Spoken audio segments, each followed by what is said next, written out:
Welcome to Mike's Organic Cafe. Today I have a video with plants that have healing properties and the results are phenomenal. If you're feeling backed up or have a sore stomach or experience arthritic pain, this recipe is quick and full of fiber. Gather the ingredients.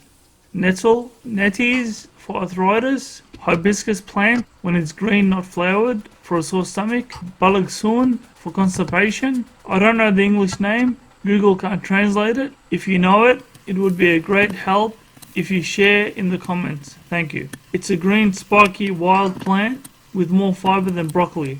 Sea salt, olive oil and onion rings. I'm using a purple onion cut into rings. Step 1. Heat a pot with olive oil, add the onions to saute. You don't have to brown them, but you can. Step 2. Once they change color, place the balagsoon and sea salt. When it starts to water with the heat, stir it together. Let it cool a bit and enjoy. If you don't like the taste, add it to a stir fry, or in this case, add a few drops of lemon. It tastes better than celery in my opinion. Be seeing you.